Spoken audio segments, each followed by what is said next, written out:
Hey, I know you. You're that jaywalking punk anarchist. Hello, your friendly neighborhood radical reviewer here. Have you heard that communism has never worked? That communism always fails? That communism kills people? Given the unparalleled amount of human suffering communists have caused, Karl Marx's idiotic philosophy led to the deaths of well over 100 million people. Well, we have the Soviet Union with the 20 million dead there, and we have Mao's China with God only knows how many people were killed there, and we have Cambodia, we have Vietnam. I think communism is a terrible idea, as evidenced by, every single country that's ever tried it. To anyone who's had half an eye on the bloody heap of socialist victims throughout history, 100 million plus. and communists enslaved entire nations in Russia, Vietnam, China, Eastern Europe, North Korea, Cuba, and much of Central Asia. They ruined the lives of well over 1 billion people. If I would have been in Stalin's position, I would have ushered in the damn utopia instead of the genocidal massacres, because I understand the doctrine of Marxism and everything about me is good. It's like, well, think again, sunshine. I mean, we can look at like a number of communist governments that have failed miserably to point to why communism is bad. But is this true? Well, countries embark on various economic projects in various parts of the world at various times in our history, so it's difficult to make such a categorical statement as communism has never worked. In fact, one could easily argue that since these various countries had states and did not have worker control of the means of production, then by definition they were not communist. And because of this, many folks have argued that these countries were actually siege socialist or state communist or even state capitalist. That said, I think we can look at these experiments as attempts at something different from the standard capitalist model and worthy of our analysis and attention. And that said, I think that mainstream discussions on these communist experiments miss two key factors. One, they ignore the pressures of capitalist interventionism. And two, they downplay or misrepresent the achievements of these experiments. Let's take a look at some examples from number one, capitalist interventionism. The Soviet Union. Well, the Soviet Union was immediately invaded after its revolution by the US, England, France, and several other nations in order to, as Winston Churchill argued, take the revolutionary force and strangle it in its cradle. This was of course followed by several instances of meddling, such as the CIA publishing thousands of anti-communist books, the CIA hiring former Nazis to run radio stations inside the USSR, and other Cold War meddling. With probably the biggest intervention being the US giving billions in weapons and aid to the Mujahideen terrorists in Afghanistan, destabilizing the nation and leading to the Afghan government begging for Soviet intervention, and the situation leading to exactly what the US wanted, which was a Vietnam War for the Soviet Union. Is this an example of communism always failing? Let's look at the Middle East. Iran.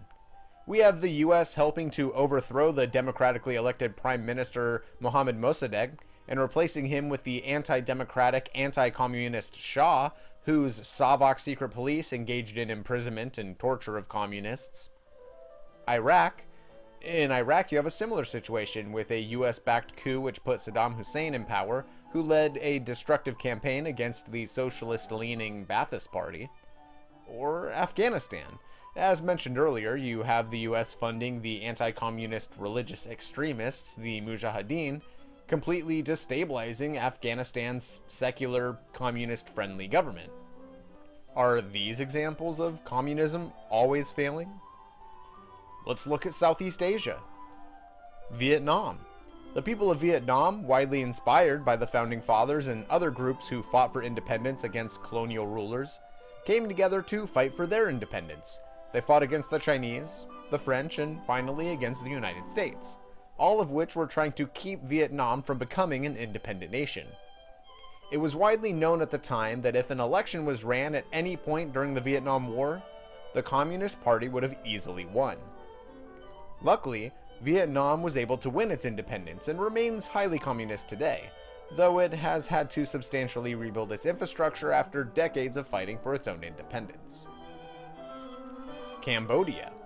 The US was supporting the killing fields in Cambodia, the Khmer Rouge, and communist Vietnam was fighting to stop it. Indonesia. $1 million was spent by the CIA to cut support for President Sukarno, and when that didn't work, they tried to oust the president by making a fake sex tape with a Sukarno lookalike. And when that didn't work, they supported an ultra-right-wing military coup which killed millions of Indonesian farmers under the suspicion that they were communists. Are these examples of communism always failing? What about Latin America? Chile. Socialist Salvador Allende was democratically elected in Chile, despite the CIA spending millions of dollars to keep him from winning. A few years later, the CIA orchestrated a military coup in which several members of the government were brutally tortured, and thousands of suspected leftists were murdered, and tens of thousands were imprisoned. Cuba. The US supported the brutal right-wing dictator Batista prior to the Cuban Revolution, and the US has done a great many things to destabilize this communist nation, such as frequent invasions, coup attempts, and decades of embargo in clear violation of international law. Nicaragua. In Nicaragua, the US sent weapons and other aid to the Contras, a death squad that went around the countryside murdering and torturing and raping people in an attempt to stop the communist Sandinistas. The US took similar actions, funding death squads, training and engaging in torture, and deploying US troops in other countries like El Salvador, Brazil, Guatemala, Colombia, and elsewhere in Latin America in what is called the Dirty War period. Is all of this examples of communism always failing? These are just a few examples of the many examples I can give of US interventionism crushing another country's aspirations towards populist left-wing policies. As the old saying goes, behind every failed socialist state is a CIA agent.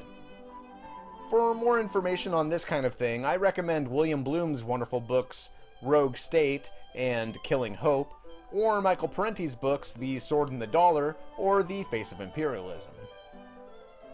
But this isn't just about anti-communist interventionism abroad. We can look at the countless examples of the US using the National Guard and Pinkerton detectives and the IRS and right-wing terrorist groups and the FBI and Red Squads to target leftist groups in the US, from the Ludlow Massacre and various events during America's radical labor movement, to COINTELPRO and the assassinations and false imprisonment of members of the Brown Berets, the Black Panther Party, the American Indian Movement, and spying and infiltrating into leftist groups today. For more on this, I recommend Ward Churchill's book Agents of Repression and the COINTELPRO Papers, as well as The Rise and Repression of Radical Labor, or general US history texts such as Democracy for the Few or People's History of the United States. Let's take a look at key factor number 2, downplaying the achievements of communist experiments. Well, let's see. Here's a study using World Bank data which found that socialist countries had higher quality of life than capitalist countries when controlling for level of economic development, using criteria such as life expectancy, literacy, daily caloric intake, and access to higher education or housing. Or what about this Oxfam America report on Cuba, which details the achievements of the Cuban Revolution, including immense improvements in healthcare, education, and food security.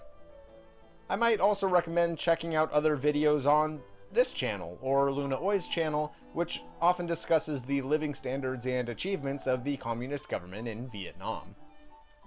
Now, this is not to say that these communist experiments are flawless. There are certainly various problems.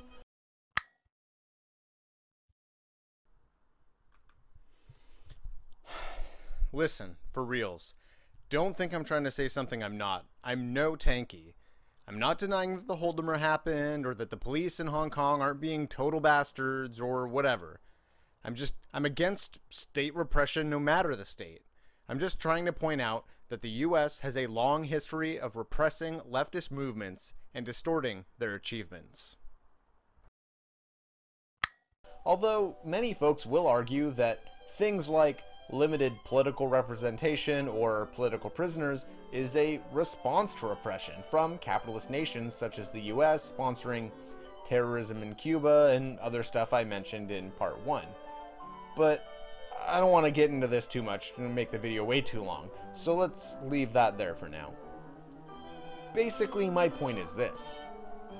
Behind the assumption that every attempt at communism just naturally failed because communism has contradictions within it that causes it to fail, that ignores the influence capitalist interventionism has had on attempts at communism. And it ignores the positive aspects of these nations that we should strive for. Like, seriously, all this said, it seems like saying communism always fails, or even capitalism always fails, is a useless bar to set. Capitalist countries have worked for some, and certainly failed others, and the same could be said for communist countries. I think it's much more fruitful, instead, to talk about policies. Which policies were successful, and why, and go from there.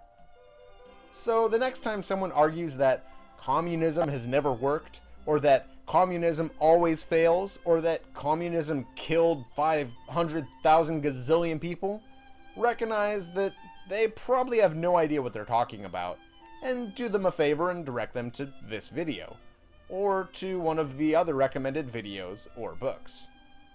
Thanks.